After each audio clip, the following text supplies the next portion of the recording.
Afternoon. You know you rolled that stop back there? Afternoon, officer. I came to a full stop. I checked both ways. Nice ride. You rent it? Or is Mercedes running a special I don't know about? It's mine, registered in my name. Insurance card and license are in the glove box, which I'm happy to get once you tell me to. A lot of folks lease these with creative paperwork. Would hate to see you. A white cop yanked a black man out of a luxury Mercedes in broad daylight, right in front of a gas station full of people. That he mocked his suit, that he laughed at his car, that he kept one hand on his gun and said, "Men like you don't drive cars like this." The body cam was rolling.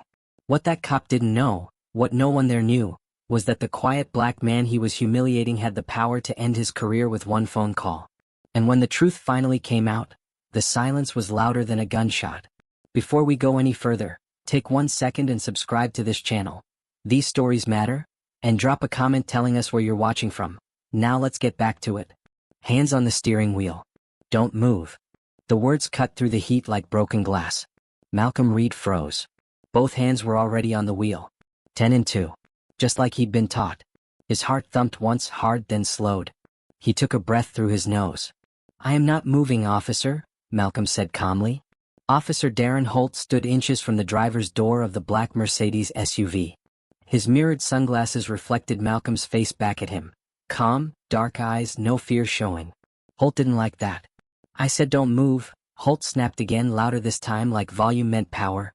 A few feet away, a gas pump clicked off. Somewhere behind them, a car door slammed. People were watching now. Malcolm felt it without turning his head. That pressure. That quiet heat of eyes on his skin. Holt leaned closer, one hand resting on his belt. Right near the gun. "You think you're smarter than me?" Holt said. "Rolling through a stop sign like you own the road." "I stopped," Malcolm said. His voice was even.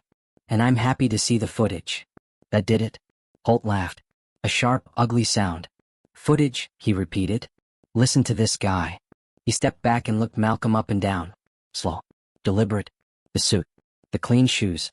The Mercedes. "Let me guess," Holt said. "This ain't really your car, is it?" Malcolm Reed had heard this tone before. Not just once. Not twice. Too many times to count. He was 38 years old. 6 feet tall. Slim build. No tattoos. No record. A civil engineer who designed bridges people crossed every day without thinking. He wore a navy suit because he had just come from a meeting downtown.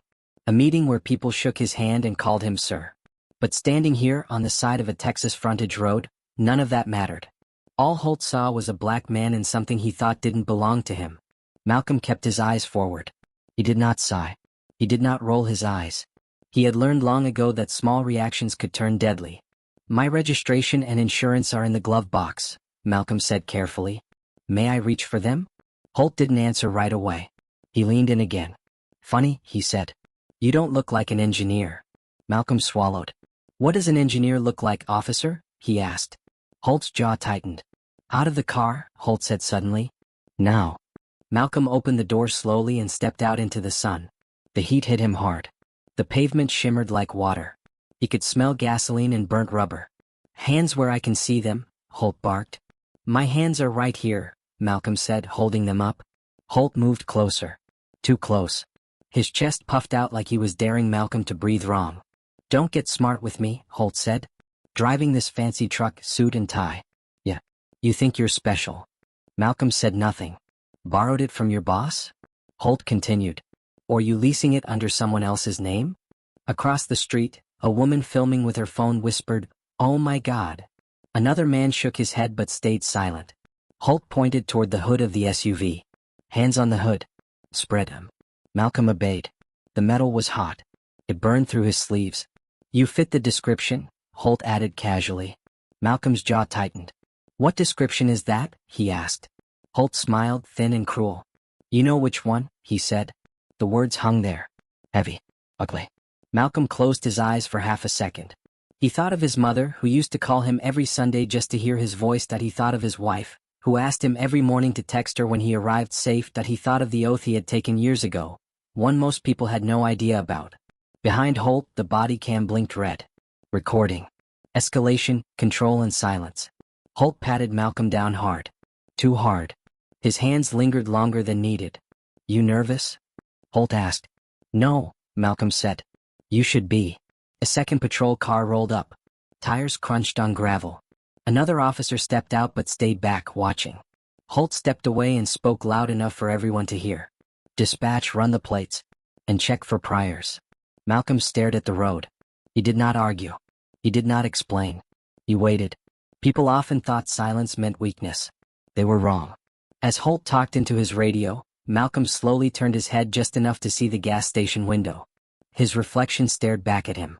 For a moment he saw another version of himself. One in desert camouflage. Dust on his face. A flag on his shoulder. Orders given. Lives depending on his voice staying calm under fire. He remembered being taught one thing above all else.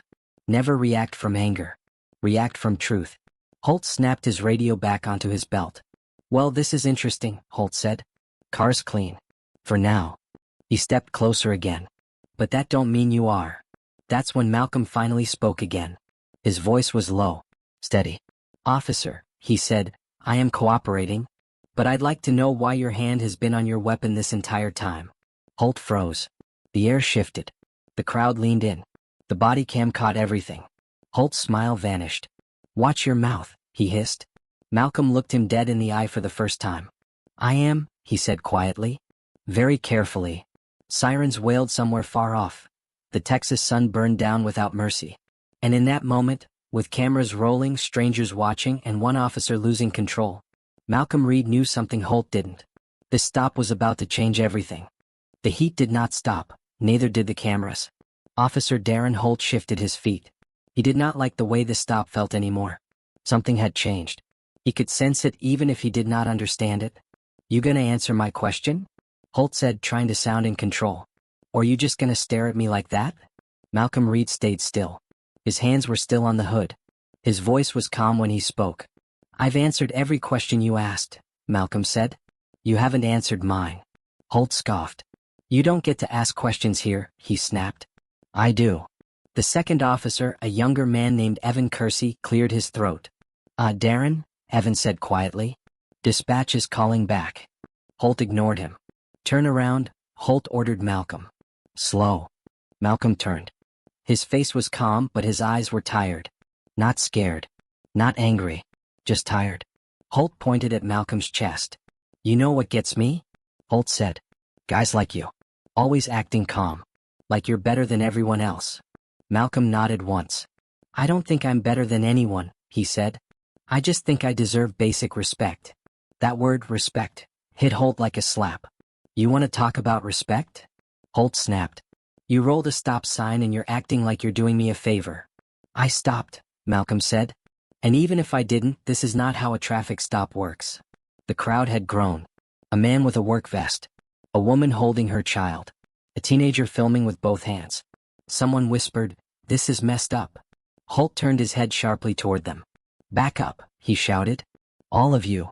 No one moved. That scared him. Evan's radio crackled again. Darren, Evan said louder now. Dispatch needs you to respond. Now. Holt exhaled hard and grabbed his radio. What? He barked. The voice on the other end was calm. Too calm. Officer Holt, dispatch said, confirming the name. Malcolm Reed. Date of birth matches. Is that correct? Holt frowned. Yeah, he said. So? There was a pause. A long one. Officer, dispatch continued, you need to step back from the subject immediately. Holt blinked. What? Step back, the voice repeated. Now. Evan's eyes widened. He took a step away from Malcolm without being told. Holt laughed, sharp and nervous. This some kind of joke? Holt said. What, he got a lawyer friend or something? Another pause. Then dispatch said the words that changed everything. Officer Holt, the individual you detained is Brigadier General Malcolm J. Reed, United States Army Reserve. The world went quiet. No wind.no engines.no voices. Just silence. Holt's mouth opened slightly. What did you say? He whispered. Malcolm slowly lowered his hands from the hood. He reached into his inner jacket pocket. Holt stiffened. Don't, Holt started. Malcolm stopped immediately. Relax, he said. I'm getting my ID. The one you didn't ask for. He held it out with 2 fingers. Evan took it. His hands shook. He looked down. Then his face drained of color. Yes, sir, Evan said softly. That was when the crowd reacted. Sir? Someone whispered. Evan handed the ID to Holt. Holt stared at it. The name, the rank, the seal. His knees felt weak. You're active? Holt stammered. I serve, Malcolm said. I have for 20 years. Holt swallowed. I didn't know, he said quickly. I mean, how would I know? Malcolm tilted his head slightly. You didn't ask, he said. Another police vehicle pulled up. Then another. A woman in a crisp uniform stepped out. Captain Renee Calder, Texas State Patrol. She walked straight to Malcolm and stopped. She looked him in the eye. Then she saluted. The gas station exploded with sound. Oh my God. Did you see that? They messed up. Captain Calder turned to Holt. Officer, she said coldly, why is a general standing on the side of the road in this heat? Holt's mouth moved. No sound came out. Malcolm spoke before Holt could. I was stopped for allegedly rolling a stop sign, Malcolm said. Then accused of stealing my own vehicle. Then treated as a threat. Captain Calder's jaw tightened. She turned to Holt. Is that true? Holt looked down. Yes, ma'am. Captain Calder nodded once. Turn your body cam off, she said to Holt. Holt hesitated. Now, she repeated. Holt fumbled with the button. Click. Too late. Everything had already been recorded. Captain Calder faced Malcolm again. Sir, she said, I apologize. On behalf of this department. Malcolm nodded. Thank you, he said. She turned back to Holt. Officer Darren Holt, she said loudly, you are relieved of duty effective immediately. The words hit like thunder. What? Holt said. You can't. I can, she said. And I am. She turned to Evan. Escort Officer Holt to his vehicle. Evan swallowed hard. Yes, ma'am. Holt's face turned red. This is ridiculous, he said. I was just doing my job. Malcolm stepped forward. Your job, he said quietly, is to protect people. Not punish them for existing. Holt finally looked at Malcolm. Not with anger. With fear. I didn't know, Holt said again, weaker this time. Malcolm nodded. That's the problem, he said. The crowd slowly relaxed. Some people clapped. Others just stared, ashamed. A woman approached Malcolm with tears in her eyes. I'm sorry, she said. I didn't say anything earlier. Malcolm gave a small smile. You don't owe me anything, he said. But maybe next time, say something. She nodded. Captain Calder walked with Malcolm toward his SUV. Sir, she said, is there anything else you need from us? Malcolm thought for a moment. Yes, he said. Training. Real training. Because next time the man on that hood might not have my rank. Or my patience. Captain Calder nodded. Yes, sir. Malcolm opened his door. Before getting in, he turned back. He looked at Holt, standing by his patrol car, shoulders slumped. Malcolm did not smile. He did not shout. He just said one thing. Respect should never depend on who you turn out to be. Then he got in his car and drove away. The Texas sun kept burning. But something had shifted. If this story moved you, subscribe to the channel. These stories need to be heard.